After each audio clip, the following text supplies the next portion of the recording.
Tennessee Titans have been one of the worst teams in the NFL for the past couple years. However, this year feels a little bit different. You're bringing in a new quarterback and some new pieces, and for whatever reason, I actually think that the Tennessee Titans are going to be somewhat competitive in 2025. So in today's video, I want to talk about why I personally believe the Tennessee Titans might surprise a lot of people. Now, I think the best way to start this video off is by talking about what actually happened last year, because as we all know, they had the #1 pick, and it was for a good reason. So as you can see, this is their stats from last year, and as well as you can also see that this team was just not very good. Offensively speaking, they ranked 27th in points per game, 26th in yards per game, 27th in touchdowns per game. They were okay at running the football, but still not terribly effective, and throwing the football, as we all know, they were not very good. Will Levis threw a ton of interceptions last year and just played horrifically at times. Now, on the defensive side of things, they had some good moments, but also a lot of bad moments. Now, I think the defense is better than what their statistics say, especially because of just how bad this offense was. It kind of put their defense in a lot of bad situations.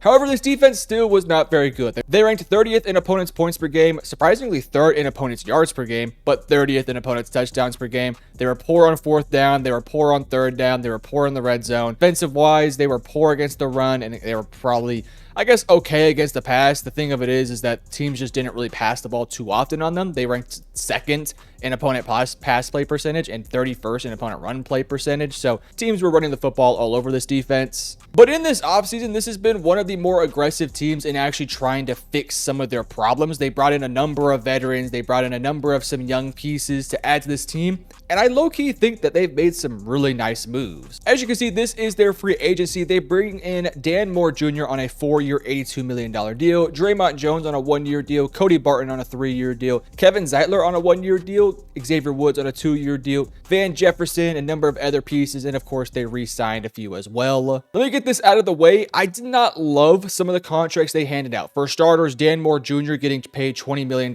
annually is a lot of money. I don't know the exact breakdown of the contract. I'm not sure if there's a way the Titans can get out of this contract, but if it is a straight up every single year this guy is getting paid $20 million, I think that's a lot for a guy who frankly hasn't proven to be that guy. He's consistently been ranked average in PFF and just in general has never really proven to be the go-to tackle for a lot of teams. I do think though that at the bare minimum, even if he's not quite worth the $20 million, he can start for you at left tackle, and then you can move JC Latham out at right tackle. And hypothetically, if the contract does have an out at some point, I guess if you were worried about JC Latham's contract, you can give JC Latham a contract extension when he is due for it, and then move off of Dan Moore Jr. and his contract when that time does come. Again, $20 million for Dan Moore to me just felt like a lot of money, but at the end of the day, this team was kind of desperate to find a tackle, and so I can't really blame them too much for it. Then they brought in Draymond Jones. Again, he's just sort of an average interior, sort of edge rushing 3-4 defensive lineman. He can get to the quarterback. I believe he had like 4 sacks last year, so a solid pickup. Only $10 million is only for 1 year, so we'll see if he can be an impactful starter for this team. Cody Barton, I thought was a really nice pickup. He's just a really solid linebacker who can do some nice things in coverage. He's also really good against the run. Is he a difference maker? No, but at the same time, he's probably better than what they had at times last year. Kevin Zeitler on a 1-year, $9 million deal. This is kind of, in my opinion, one of those pickups that not a lot of people talked about, but this is a really nice pickup. He kind of finishes up this offensive line, as he'll probably play either guard, or I'm sure at times he might even have to play tackle, but he just kind of plug and play starter. He's a really solid player, man. He is up there in age, so you're not going to get him for a long-term deal, but as a 1-year temporary starter to kind of fix up this offensive line in front of your rookie quarterback, I think Zeitler makes a ton of sense. Xavier Woods on a 2-year, $10 million deal. I do think he's best served as like a strong safety, kind of roaming the box, making big tackles, but he can move out to free safety and be solid in coverage. He's not the greatest safety in the world, but he's definitely good enough to where you can feel okay about starting him for a couple games. Van Jefferson, kind of the same vibe. He probably will not be a starter, but he could get some reps obviously this year. And I think one of the other big moves they did make was re-signing Sebastian Joseph Day. I thought he was a really fantastic player who made a lot of nice plays to this team last year, so getting him locked up for another year was, I think, a nice pick. But then, of course, the 2025 NFL draft happened, and they had, in my opinion, a bit of a up and down draft class. Obviously, first overall, they take Cam Ward. In the second round, they took Olu Aladejo, Kevin Winston Jr., Shamir Dike, Gunnar Helm, Alec Ayomaner, and a couple pieces later on day 3. We'll start off with Cam Ward. This was the obvious pick. I don't think that he is like the greatest number one pick of all time. Frankly, I kind of think that in some ways there was better players in this own draft class over Cam Ward, such as an Ashton Genty, Abdul Carter, Travis Hunter. Maybe you could convince me about Mason Graham. With that said, the Tennessee Titans were a team that desperately needed their franchise quarterback, and so they got their guy in Cam Ward. Again, is he the greatest number one pick of all time? No, but I do believe that Cam Ward could be this team's generational quarterback that they have just really been unable to find these past few years. Obviously, Ryan Tannehill had a couple good years here, and then last year you bring in Will Levis, and I guess it kind of worked out, and this most recent year he just looked really bad. So bringing in Cam Ward to me was the obvious pick, even if he wasn't necessarily worthy of the number one pick. I shouldn't say not worthy, but even if he wasn't the greatest number one pick, you get my point.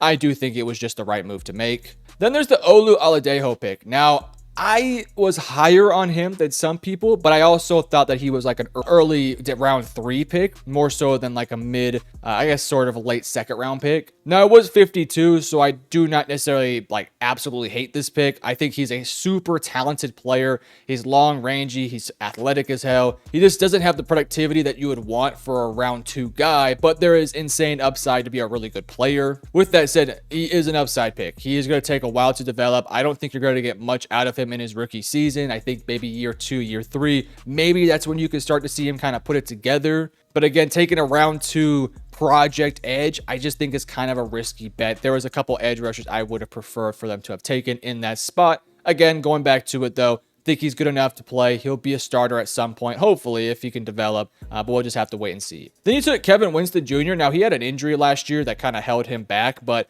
prior to the injury, man, he was playing some really good football. Obviously, last year, I guess before this most recent injury, he was playing at a very elite level, was thought to be potentially an early day 2, maybe potentially a round 1 guy, but then the injury happened, kind of held him back, and I think this is a really nice pickup for the Tennessee Titans. You want to talk about a guy who can play that free or even play that strong safety role. I think he could be your long-term replacement for Xavier Woods or even potentially Amani Hooker, depending on who you want to replace. Getting that value in round 3, getting a guy who I think will be a starter long-term, I definitely think that's a nice pickup for this team. Then they picked up Shamir Dike. I was not very high on Shamir. I had a very like mid round 3 or day 3 grade on him. For him to go as early as he went, I thought was a little bit questionable, especially because I just don't really see a path for him to get on the field. With that said, I guess you sort of have to trust the Tennessee Titans and their vision with him because they obviously took him for a reason. They took Gunnar Helm with 120. I think Gunnar Helm was a good tight end prospect, not like a complete difference maker,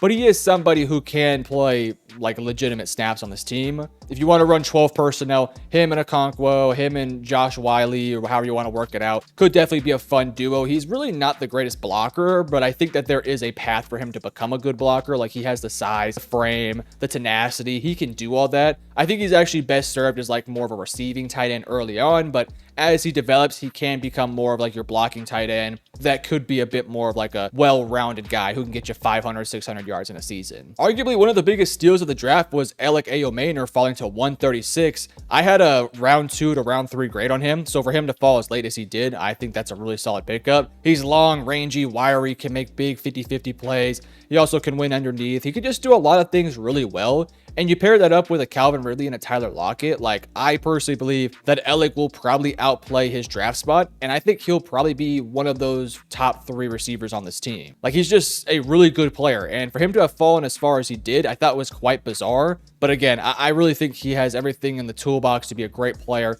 and I do believe he'll see some playing time early this year. They took Jackson Slater, Marcus Harris, and Khalil Mullings. Frankly, I'm not going to lie to you guys and tell you I know everything about these guys. Obviously, Khalil Mullings did kind of play a lot for Michigan. He's just a really big, bruisey style running back, which honestly could be kind of a nice pairing to what you already have in Pollard and Tyjae Spears, who are a bit more of like your speedsters, who are a bit more shifty guys. Khalil Mullings, I don't know if he'll play this year, but if he does, he could be like your 3rd and 1, your 4th and 1 sort of stout running back. Because I want to say he played like linebacker or a position like that. All I know is he's a big dude who could run people over. So I thought their draft class was sort of up and down. I liked a pick and then I didn't like a pick. And then I liked a pick and then I didn't like a pick. For example, Cam Ward, good pick. Olu Oladejo, questionable pick. Kevin Winston, good pick. Jameer Dike, questionable. Gunnar Helm, good pick. Alec Ayomaner, good pick. So you kind of see my point. It definitely wasn't a horrific draft class. You got your franchise quarterback. I think you have a solid edge rusher prospect to build on. Some good pieces at tight end, safety, and even at receiver. So all in all, I thought it was a productive draft.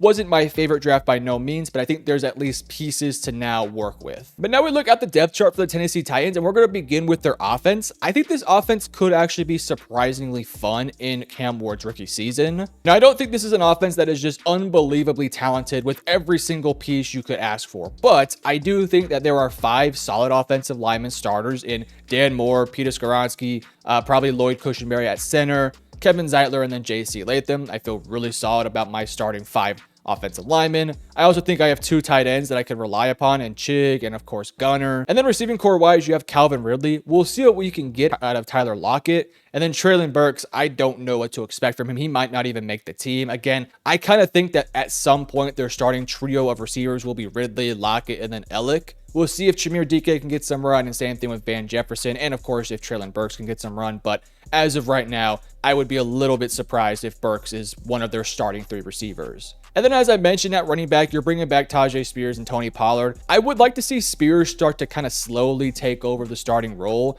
We'll have to wait and see if he's capable of doing it, if he's good enough to do it, but I kind of feel like Tony Pollard is just sort of a temporary starter, and Tajay could be your long-term guy. So maybe I want to see Spears kind of take over that role a little bit. With that said, Pollard is a fine running back. He can get the job done. He made some really nice plays for this team. It's just that for my personal liking, kind of think I'd like to go a bit younger. Again, we have to talk about Chestnut and then Mullings. Well, they might be able to get some playing time too. And then quarterback Cam Ward. It's going to be an interesting rookie season for him. I think this team is good enough to be competitive. I don't think they're going to win a ton of games. Like, I think this is a team that probably will lose more than they win. So we'll have to kind of see how Cam Ward can deal with that, because he's somebody who likes to win and is very competitive. Obviously, behind him is Will Levis. I don't know if he'll be on this team come week 1. I would not be surprised if a team that maybe wants a younger quarterback to develop as like a backup or a potential long-term future starter, maybe they trade for Will Levis. I'm looking at a team like Minnesota if they want a young backup quarterback, or potentially the LA Rams if they want sort of a talented quarterback who could potentially become something. Maybe they'll trade for him. But as of right now, their quarterback room is Cam Ward, Will Levis, Brandon Allen, and some other guys. So for now, I like the quarterback room much more with Cam Ward as a starter than Will Levis as a starter. Cam Ward, yes, he's going to make some dumb plays here and there. Like, he's going to have some Will Levis-like turnovers, but it's not going to be every week. It'll be like one bad turnover every like 3 to 4 weeks. And I think you can live with that because every quarterback has bad turnovers. But I mean, Will Levis had some disgusting turnovers, like just plain up, just straight up, just nasty turnovers. And I think Cam Ward will have a couple of those, but it definitely will not be a weekly meme occurrence like it was for Will Levis. My prediction for Cam Ward's rookie stats, I think he'll have something like, I think he'll have a kind of similar rookie season to like Caleb Williams, except a better offensive line. So I'm going to say somewhere in the 3,000 passing yards, like 20 to 22 touchdowns and 7 to 10 picks. A fine rookie season. Maybe he wins Offensive Rookie of the Year.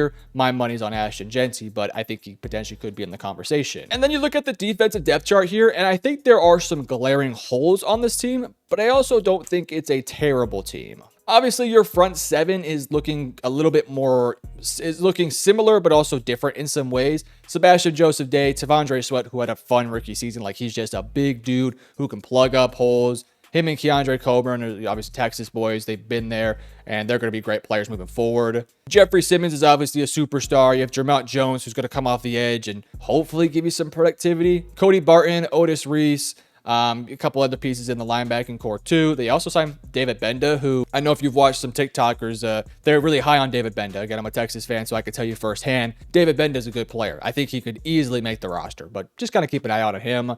Arden Key, I think, had like 6 sacks last year, and then behind him, Olu Oladejo, so he might get some run as well as sort of a backup role. I think your front 7 is fine. I think it might be missing, at least this year, like a pure go-to pass rusher opposite of Arden Key. Like, I think Draymond Jones can get to the quarterback, but I don't want to rely on him to have to be a guy who gets, 7 sacks a year. Obviously, Jeffrey Simmons can get to the quarterback. Sebastian Joseph Day can get to the quarterback. Not really getting that from Tavondre Sweat. He's more of just a pure run stuffer. I think Olu could be their long-term guy who gets to the quarterback and could be a 8 sack a season guy, but that is a big time project that's going to need time to develop. So I think just as we sit here today, this team doesn't really have an edge rusher who I feel extremely confident in, but I think there's some capable starters, and I think there's at least one guy off the bench who can develop into becoming that guy. So it's not the greatest front seven, but I think it should be improved from last year. I don't think they're going to be nearly as bad against the run as they were last year. I think they have a linebacker in Cody Barton who can actually stuff the run quite nicely. T'Vondre Sweat is a superstar at just stuffing the run. And then around him, I think you have some capable pieces as well. Your secondary is interesting. L'Jarius Sneed obviously had that incredible year for the Chiefs. And then last year with the Titans just really did not look the same. I'm expecting him to kind of have a bounce back year and kind of, play back to that Chiefs-like spot, because that's kind of what this Titans team might need. Like, they really do need L'Jarius Sneed to be that cornerback one for this roster, because last year he just wasn't that good. You have Jarvis Brownlee, you have Roger McCreary. Behind them, you have a couple young pieces. I think it's an okay cornerback group. Again, it just kind of relies on L'Jarius Sneed becoming that go-to number one guy. And then your safeties, Amani Hooker, Xavier Woods, and I'm really excited for Kevin Winston, because I do think at some point Kevin Winston is going to push one of these safeties to the bench. Like, I think he's just that good of a player. So I like your safety group. I think ideally Amani Hooker and Kevin Winston will be your future duo, but if for whatever reason Kevin takes over Amani's role, I wouldn't be surprised either, because Kevin is just, I think he's a really talented player. So this defense, I don't think is going to be a fantastic unit, but I think it's going to be much improved from last year. They have had key upgrades with Draymond Jones, Cody Barton. You get another year of T'Vondre Sweat as he develops, and I think he'll get better. You bring in Kevin Winston, you bring in Xavier Woods. You're banking on L'Jarius Sneed turning back the clock a little bit and looking more like his 2023 version. And then you have Olu Oladejo, who kind of is that wild card guy who could potentially develop. So it's going to be a better unit from last year. I still don't think it's going to be a top 15 unit, but if you tell me they rank like 20th or 21st in the league, I think that's good enough. You pair that up with an offense that I think will not be as turnover prone, will be a lot better in terms of just moving the ball down the field and putting up points. I think this team could be somewhat okay next year. Now, as of when I'm recording this video, I do not know the exact schedule for the Tennessee Titans. I don't know exactly what their week in and week out schedule will look like. My current prediction for the Titans, and again, my opinion is subject to change, I think the Tennessee Titans won't be making the playoffs, but I think they'll take a nice step forward next year. I mean, last year, you had the #1 overall pick. I think this year, my prediction is somewhere between 5 to 9 wins. I could see them winning 9, but that's like best case scenario. But I think worst case scenario is like 5-win team. Which, hey, that means you're not the #1 pick. That means you're probably like, I don't know, somewhere within the top 10. I do think Cam Ward will be a fun player his rookie season. I think this team will take a step forward. I don't think they're quite yet ready for the playoffs. I think that's maybe 1, maybe even 2 years down the road. But I expect them to take that next step in this rebuild. And then next year you take the next step, and then hopefully by, what would it be, year 4 or year 3 of the rebuild, whatever you, I guess, count as a rebuild year, this team will hopefully be pushing for a playoff spot. But you guys, let me know in the comment section below. #1, what did you think of the Tennessee Titans draft? And #2, how many wins will the Titans win in 2025? Subscribe if you're new. Love you guys. Peace.